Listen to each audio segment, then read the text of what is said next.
तुमच्यासोबत पण कधी असं होतं का? करायला जातो एक आणि होतं एक. Hi guys, welcome to my new blog. आज पट्टापच बेबीचा लंच आवरून घेतला, कारण आज मला जायचं होतं बाहेर. वाटलं बेबीला पटकन स्कूलमध्ये पाठवून मग आवरून घेईल. आणि इथे बघा, बेबीचं आज पार्सल आलं होतं, तर किती खुश आहे. तिच्यासाठी एक वॉटर बॉटल नवीन ऑर्डर केली होती. असो, मग तिचं आवरून तिला स्कूलमध्ये वगैरे पाठवलं आणि मी मग रेडी झाली मम्मीसोबत बाहेर जायला. आज आमचं एक अर्जंट काम होतं बाहेर. वाटलं फटाफट निघू, टायमावर पोचलं तर काम पण टायमावर आवरेल, कारण आज नेमका पाऊसही नव्हता. मग फटाफट रिक्षा वगैरे पकडली आणि मग गेलो.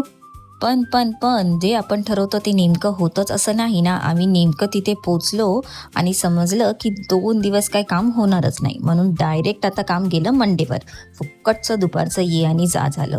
ऑलरेडी एक तर लाईटमुळे झोप झाली नव्हती आणि त्याच्यामध्ये हे, खरंच एवढा राग येत होता, पण काय करणार.